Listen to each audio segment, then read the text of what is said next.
Assalamualaikum warahmatullahi wabarakatuh. Kali ini kita akan membahas terkait masalah gagal bayar atau telat bayar di Julo. Ini ada dari Kak Ekava 931.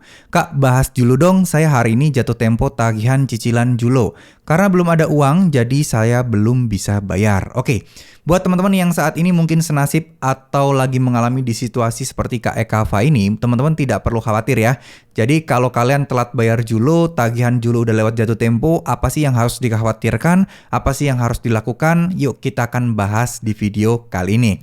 Oke, jadi buat teman-teman yang galbay di Julo atau mungkin ada tagihan yang harus dibayarkan di Julo, perlu kita ketahui Julo itu sudah legal dan resmi OJK.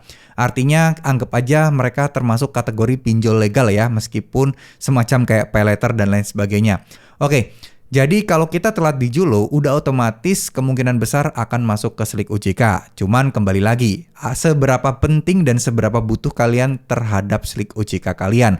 Karena setahu saya slik OJK itu sangat dibutuhkan atau jadi akan sangat-sangat penting jika teman-teman ingin mengajukan pinjaman di tempat lain, atau pengen kredit rumah atau mengajukan KPR, itu akan jadi sangat penting.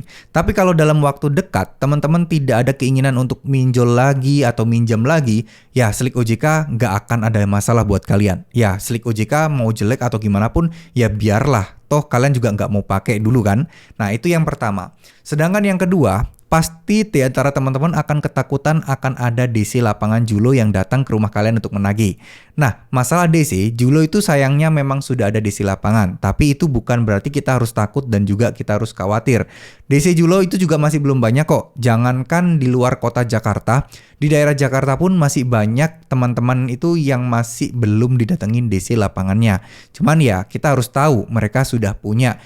Jadi akan ada peluang memang bahwa kalian akan didatengin DC lapangan dari Julo. Cuman itu pun saya yakin prioritasnya juga pasti akan ngelihat dari banyak hal. Mulai dari nominal pinjaman, terus kemudian kalian terlihat responsif atau tidak, kalian mempunyai peluang untuk membayar atau tidak, kalian bisa ditakut-takutin atau tidak.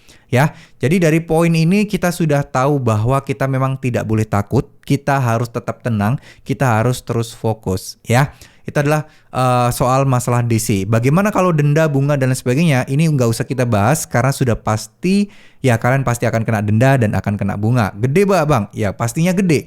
Cuman kembali lagi, Julo karena dia legal, jadi maksimal denda dan bunga kalian itu tidak akan terus bertambah, tapi ada nilai maksimalnya yaitu 100% dari nilai pinjaman atau hutang pokok kalian ya.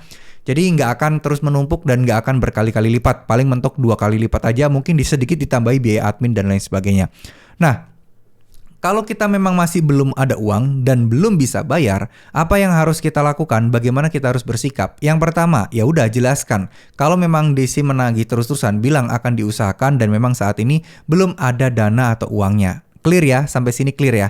Jadi kalian nggak harus memaksa yang gimana-gimana, kalian nggak harus gali lubang tutup lubang, kalian tetap akan tenang. Karena bahayanya itu nggak sebesar yang kalian pikirkan ya. Memang sulit sih untuk mengontrol pikiran kita dan hati kita, itu sangat-sangat sulit. Oleh karena itu saya pengen menyarankan ke teman-teman untuk memperbanyak sholawat, zikir, perkuat ibadah untuk teman-teman yang muslim. Untuk yang non-muslim, teman-teman bisa ikutin ajaran-ajaran agama masing-masing. Dimana ya gimana sih caranya ketika kita dalam kesulitan, meminta pertolongan, terus kemudian kembali kepada Tuhan Yang Maha Esa, itu adalah poin utama yang harus kita fokuskan, terus harus kita tekankan.